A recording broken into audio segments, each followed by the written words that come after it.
What's going on, everyone? Welcome to Cartoon Season.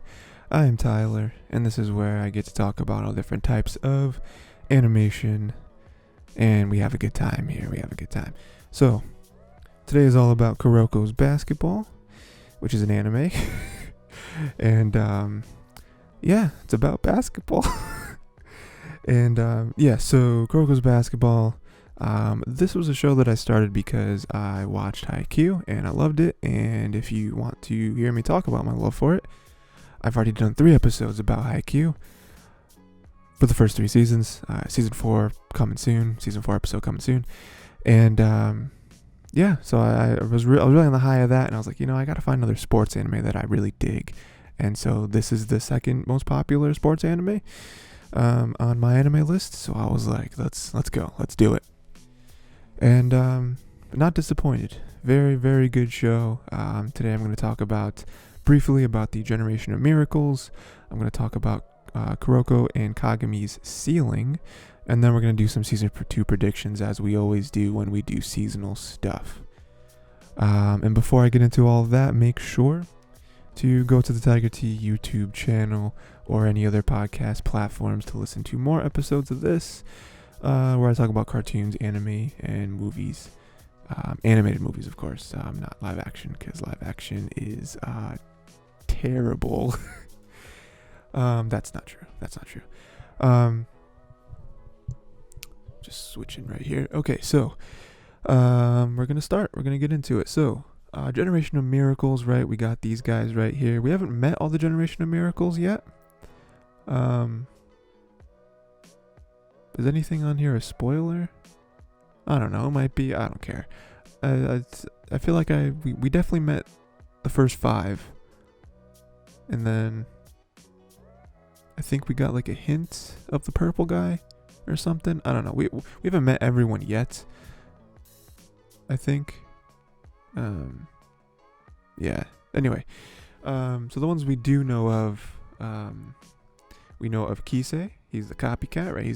He's our yellow boy right there. And his thing is really cool because he can copy anything, right? Oh no, wait, that's a lie. Why did I say that? Oh no, it's true. Sorry, colors are hard. He can copy anything, right? So he can see something once and copy it perfectly. And that's really crazy. We see that in his big game, where he's basically starts to try to use like our boys Kuroko and Kagami's, powers against them, right? Really cool, man. Because the copycat thing is crazy, because it's like he just has to see it once, and then he can he also has the ability to do it too. It's not all mental where now he knows how to do it. He can actually execute, which is scary. And then we have Midorima, who's the sniper. He's our green boy right there. If you don't know, I'm referring to, if you're on the YouTube version, I always throw up images so that y'all have something to look at. And right now I have an image up of many of the different Generation of Miracles players, including 2 of them that we don't think we've actually met yet. Obviously not going to talk about them because we haven't seen them, and I know nothing about them. So Midorima's our green boy right there. He's a sniper. He's scary because he can hit a shot from anywhere, and literally anywhere. And we see that throughout the show, or throughout their game. I don't know why I said match. I said match earlier, like I don't know anything about basketball. It's a basketball match. It's a basketball game. We see that because he's hitting 3 left and right, like Steph Curry who? Yeah, I know basketball. So he's just hitting 3s left and right, and then he starts hitting 3s from like a couple steps back. And he starts hitting 3s from half court, and then he's hitting 3s from full court, right? He gets the inbound pass, and he doesn't move a muscle, and he's like, I'm gonna shoot it full court. Absolutely crazy. So yeah, he's scary too. And then we got Aomine, who is just basically LeBron James. I mean, he's basically the anime version of LeBron James, where he can just, like, his athleticism just overpowers you, right? Like prime LeBron, you couldn't really do anything against him. You know, you had to just hope that your other your other teammates who weren't guarding LeBron or who weren't being guarded by LeBron were good enough to overpower LeBron's teammates and just be like, okay, well, LeBron scored 50, but we still won the game, you know? And that's basically what he is, where he's just doing the crazy dunks and the crazy layups, and like he's twisting his body in crazy ways to hit shots in traffic. You know, he's being guarded by the whole team, and it's just nonsense, you know? So he's scary. And he's really the scariest one because he just has unlimited stamina, it feels like, and it's ridiculous. And then we have Kuroko here, which we haven't really mentioned. He is kind of the main character of the show, and he is the ghost, right? He is just so unassuming that he's scary because no one ever sees him on the court. Even his teammates, it's hard to see him on the court, you know? So he, you know, it's funny because he would be overpowered if he was actually good at basketball. But he's really not. He's really not that good. Like, he can't really hit shots. He can't really hit layups. Like, he's not really good defensively. But, like, his ghostly power gives him an edge because then he can, you know, he's really good at stealing the ball. You know, he's really good at doing, like, quick deflective passes. You know, that's really where he shines. And it is kind of in the first season towards the end where he does kind of declare that he's going to get good. Because if he can actually, he doesn't even have to be, like, crazy good at basketball, but like if he can just get average at the sport, then he's really scary, you know, because then he's going to incorporate that, and it's like, okay, even if my ghost powers ain't working right now, I'm still going to contribute to this team, you know, because when it's not working, they have to take him out. It's like, okay, well, now you're useless, now you're just going to get scored on a million times, or you know what I mean. Yeah, so that right there's a generation of miracles, and I think that's a really cool setup for a show. For them to be like, okay, well, how do they make basketball cool? You know, because with, I'm not going to talk about Haikyuu a lot, trust me. I'm going to try not to, but Haikyuu really might be the best sports anime ever made. So I do implore everyone to go watch the show and then go watch the cartoon season episodes I did on it, because it is a lot of fun, trust me. But Haikyuu does a really good job because there's not really powers in Haikyuu. It's more so just like abilities. You know, your raw physical ability. So like not spoiling anything, you know, because obviously there's many people who are probably listening to this that have never seen Haikyuu. But just spoiling maybe the first few episodes, literally, where like Hinata, main character, he wants to be a spiker, right? So if you don't know volleyball, he spikes the ball. You know, he's one of the people that jumps up and he hits the ball really hard, hits the other side of the net, and he tries to spike the ball and score the points. He's, you know, the main scorer, right? And his thing is that he has such athletic ability. You know, he's not super good at the sport. You know, he like technically he doesn't really know. He doesn't really have a lot of knowledge in the sport. He doesn't have a lot of experience because when he's growing up, like his middle school team, is it his middle school team? It is his middle school team, right? His middle school team sucks. You know, like no one, like really, like pretty much everyone on his team was coerced by him because he's such a good, like, you know, Hinata is such a good, charismatic person. He has friends and, you know, whatever.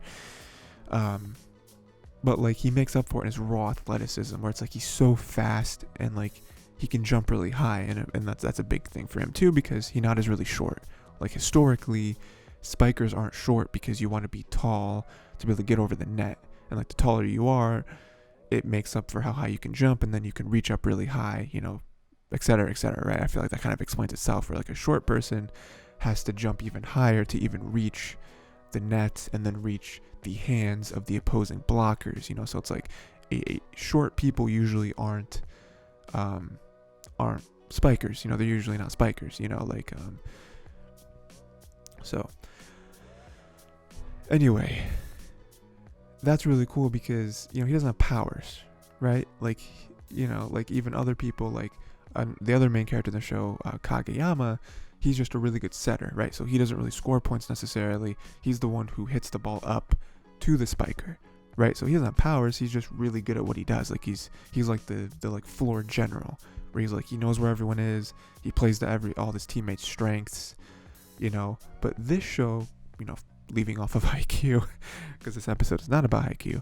Kuroko's basketball is fun because it's almost like they have superpowers, where it's like, I don't know that anyone in the NBA has a ghost power, where everyone's like, we can't see him, like, as good as Steph Curry is not just lining up from full court and just like, listen, man, I'm gonna score about maybe like 150 points today from full court. Like Steph Curry's not doing that. He can hit him from the logo every now and again, but even that is like, he's not doing that back to back to back in a real game. So like, I think that's a really cool angle to take it, because I'm sure they can make a basketball anime. I know there are a couple other like really popular, really well-regarded basketball anime that I'm probably going to check out at some point, but I think that them having like a slight fantasy element to this, where it's like, okay, but like, you don't understand, like, this dude Kisei, when he sees someone do something, and he's never done it before in his life, he's never even attempted this move in his life, he can see it once and replicate it perfectly. I don't think there's anyone in the NBA that can actually do that. You know what I mean? There's even people in games, or people in the NBA that like do stuff in practice that they're hesitant to try in a real game. Even though they've locked it down in practice, like, oh, I don't know if I can really do it in a game though. So I think that the whole Generation of Miracles thing, is a really cool setup for the show like this. But we then move on to our main two boys here, Kuroko and Kagami, and their ceiling, right? I think that's something that's discussed quite a few times in the show, where it's like, we have an X Generation of Miracles, and then we have Generation of Miracles wannabe, I mean, not necessarily that, Kagami doesn't want to be a member of the Generation of Miracles, but he is like, when he's at his best, he kind of rivals them. You know what I mean? Like, he has the skill level to be a member of that team. So their ceiling, I feel like, is discussed quite a bit because it's high, and there's a bunch of reasons. So we can go through them a little bit. So Kuroko's the shadow and Kagami's the light, right? I think that's something that's discussed very early on. And Kagami is the real basketball player here. He has the skill, he has the athleticism, he has the know-how. Kuroko, not really. Kuroko just has his ghost powers. So it's more like a symbiotic relationship where it's like, okay, Kuroko's going to make Kagami shine. Kuroko's going to be in the background helping him out as much as he can using his ghost powers. And I think that's interesting. I think that's a cool way to take it. And Kuroko has the passes and the misdirection, right? That gives Kagami a little more breathing room for all of his scoring ability, where he has the high jumps and the dunking. So those two things in tandem, that makes a really, really tough like 1-2 punch. Where it's like, what do we do? Because we have Kuroko over here, you're not knowing what he's doing. He's going crazy with the passes, getting them to people that shouldn't be getting them. And then we have Kagami that's just going to overpower you. Once he has the ball, you better do something. So combined, they can get past top tier defenses. I think that was a big thing with there's a couple different teams they faced that just had defense like crazy. And it's like, listen, we can't score, crazy well, like I'm sure your team can, but we are going to lock you guys down to where we are going to aggravate you, and we're going to mess up your chemistry, and it doesn't matter that you're the ghost and you're the spring. We're going to lock you down, and then we're just going to score. But them combined, they're able to get past him because, again, Kuroko's got the misdirection. He can kind of slip past people, and then once he does, you just give him an inch, Kagami will take a mile. So that's a really cool thing too. And then some other crazy facts is like Kisei couldn't copy Kuroko. Like he was really one of the only people that he knew how Kagami was doing it. This kind of goes against what I was saying when I was describing him earlier, but like he knew how he had the knowledge of Kagami's moves, but he just physically couldn't do them, because that's kind of Kagami's superpower, is that he can't just jump, he can really jump, you know, and Kisei just couldn't, like his body couldn't do that, you know. So like that right there again, where it's like, if Kagami works on this, and he already has, you know, we saw a bunch of, you know, training and stuff where the coach was training him specifically for that towards the second half of the season. But like, again, Kagami, man, if he gets it, you know, if leg day becomes, you know, religion to him, like it's gonna be tough to beat him, you know. You know, Kagami's jumps were even too much for Midorima, where it's like even Midorima was like, how can I get past this, you know, because it didn't matter that he was a sniper. Kagami would just jump so high that he would block, you know. Like Midorima's never been blocked before because of his shooting style, you know, his form. It's like impossible because he can get it up, he can get the shot off so quickly, you know. And like that's one of the things in the NBA that's always really good, is that good shooters, you know, especially 3-point shooters, like all of them have super quick releases where it's like they can stop on a dime, pull up, and the ball's out of their hands before you even have a chance to jump. You know, it's one of the things with Steph Curry, right? Whereas like his release is just so quick. It's like you have to be on him because at any point he's going to pull the trigger and he's going to score 3 points. You know, so that's something with Midorima as well, where it's like his form, his arc, like it's just hard. And so like it was really fun to go through the game, and like Kagami was getting closer and closer to blocking him, you know, and then the ball like scraped Kagami's finger, his you know, his like fingertip, and the ball still went in. But even Midorima was like, oh no, he's getting close, he's getting close to blocking me, you know. And then we finally have him like tip the ball, and then the Midorima shot goes off and it clangs off the rim, and everyone's like, oh my god, oh no, Midorima. You know, so yeah. And then Aomine just outperformed them in every turn. You know, like that was really the reality check, where it's like sports anime have a way of hyping up the main characters in a way that's like, okay, these guys, you know, started from the bottom, now we're here, right? That is a lot of sports anime. That's the general sports anime formula. But Kuroko's basketball stops it in its tracks. And I will say, side note, Haikyuu does the same thing. Haikyuu does it in a very good way. But enough of that. Kuroko's basketball does this in a great way too, where it's like, oh man, they're really getting past, like each member of the Generation of Miracles, they're like together, their teamwork and their chemistry is getting past all these guys. Like they're really gonna prove that they can, you know, they can get past him, you know, because Kuroko always wanted to prove that the way that we played basketball in the Generation of Miracles days is not the way you're supposed to play basketball, and I'm gonna prove that to you. And then Kagami just hates him. Kagami is like, I'm strong, I can only get stronger by facing strong opponents, I'm gonna defeat them. But again, this anime does a gut check where it's like, nope, Aomine is just better. He's just better in every way. He's better at everything. You know, he will see past Kuroko's ghost thing. You know, he doesn't care that Kagami can jump high. He can jump high too, and he's more powerful. He's much better at attacking the basket. He's even better at defense.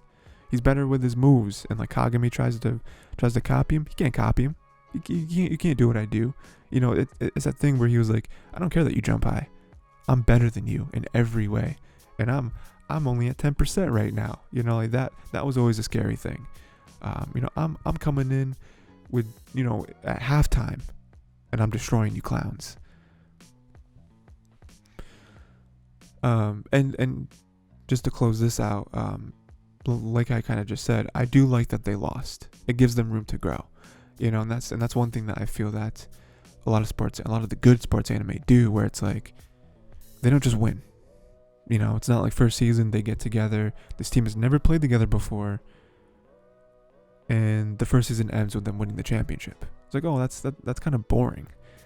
You know, like, no, I want to see them lose because I want to see them wallow and then learn from it and grow. Because guess what? Kagami is not the best player that he can be at this point in time. Kuroko, not even close to the best player he can be at this time. They both have so much room to grow, so much more, not only enhancing their current skills, but getting better in stuff that they're not good at. I think Kuroko is the best example of the two, where it's like, he's really not that good at basketball. Like, he can't really shoot, he can't really, defense isn't really his thing. Like, he can pass, but even his passing is crutched by his ghost powers. It's like his passes might not even be that dope, but because no one can see him, that kind of makes up for it. So I like that they lost, and I'm interested to see what season 2 takes. Like where do they go with it?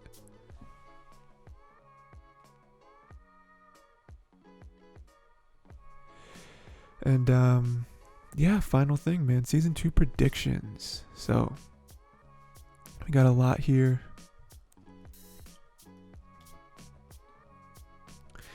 Again, let's just run through them. No particular order.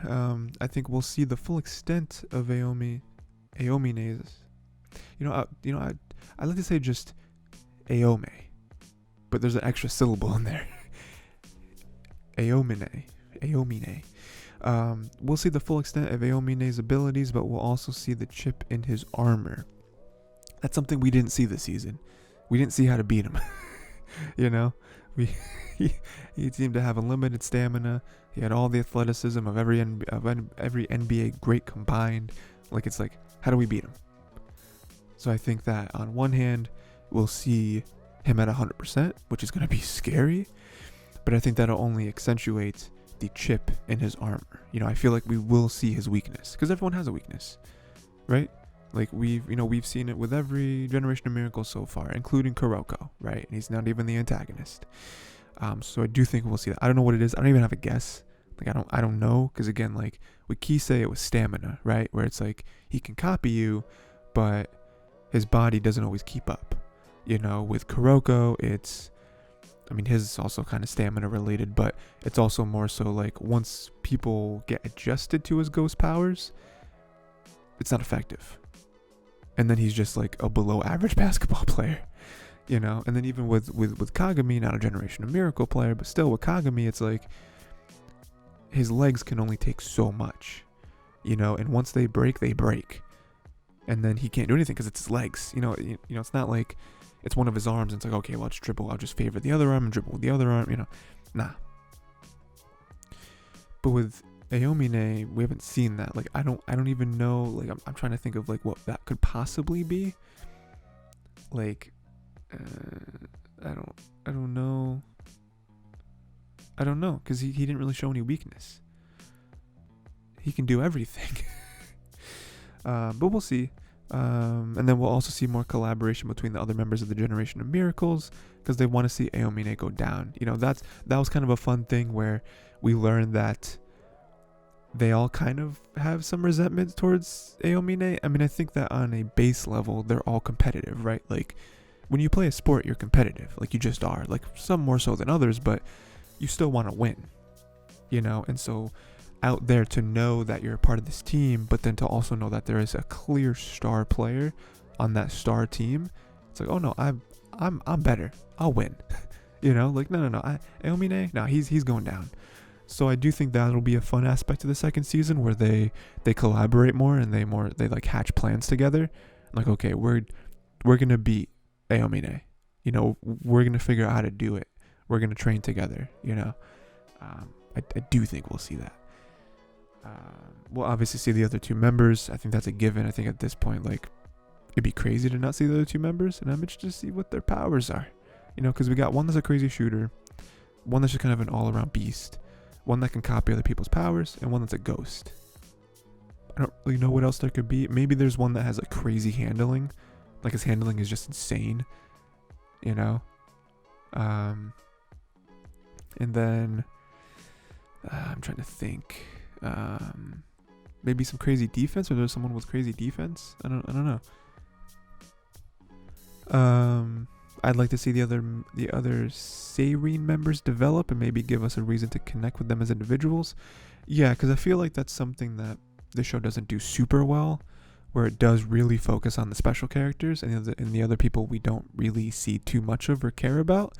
Like, to mention Haikyuu for a second, and the reason for all the Haikyuu comparisons is because this is a show that like I said at the top, this is a show I picked up because of Haikyuu, because I wanted another, Haikyuu-like show, and it's just in the same genre, so like I'm gonna compare it, like I'm sure other like romance anime that I've covered on here, I'm sure I've compared to other romance anime, so it's the same genre, so there's gonna be comparisons, unfortunately. So with Haikyuu, they do a really good job of like making you care about pretty much every character on the team. Like pretty much every character on the Karasuno. Karasuno is the name of their team. It's the name of their school. Pretty much every team member on Karasuno gives you a reason to care about them and fight for them and like root for them and want them to be better.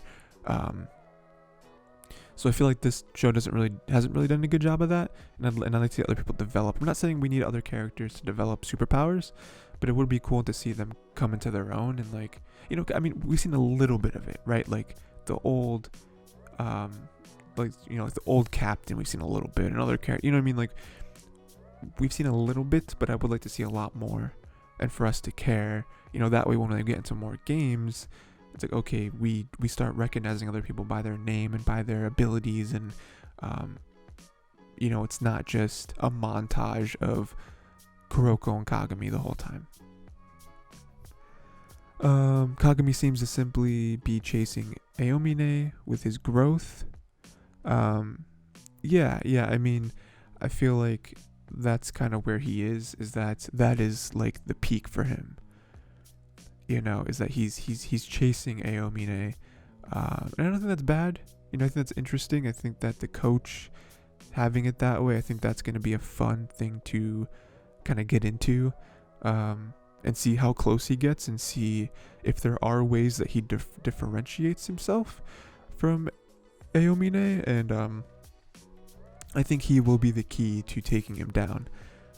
And then Kuroko is just going to become a better all-around player, ? I feel like that's really the only way for his character to grow, is that, because Kagami has a clear goal, but with Kuroko, it's more like, okay, well, my power is kind of at its limit. I have to be a better basketball player to then grow my ghost powers. Like I just have to get better at everything. I just have to be a good basketball player at this point. And then adding Kiyoshi is going to be a huge upgrade for chemistry and skill. Kiyoshi is the old captain that was injured, and now he's back. And it's funny because he isn't particularly like an amazing basketball player, but I feel like he is the glue, and I feel like he makes everyone better. And I feel like that is something that's going to be huge for them. Because that's not really because like for the most part, Seirin's skills come from these two monster players, but there's really nothing that the other players have, and I feel like it is very isolated. So with Kiyoshi coming in, I think that he will also be the reason why we see other members, other teammates, other players, and see them develop, because I think that he's going to help them incorporate the whole team into their strategy, rather than just like, okay, well, we're just kind of banking on Kuroko and Kagami doing their thing, and when they're tired, we'll try to hold the fort down as much as possible until they get better and they come off the bench and they win for us, But yeah, that's pretty much it. Very, very good first season. Very much enjoyed myself watching this. Excited to see where season 2 goes. Like all those predictions I just said, I think that most of that will probably happen, and I think that's going to be a great show because of it. I'm anticipating season 2 to be even better than season 1. But yeah, please let me know what you thought of the first season. Let me know about your season 2 predictions. Let me know if I should stop talking about Haikyuu during other cartoon season episodes. Yeah, that's pretty much it. please go to the Tiger T YouTube channel as well as other podcast platforms to listen to more episodes of this. And let me know what other anime or cartoons or movies you want to have me talk about. And then, yeah, until next time, watch more Kuroko's basketball, watch some more anime, give me more suggestions, and I'll be back for another episode.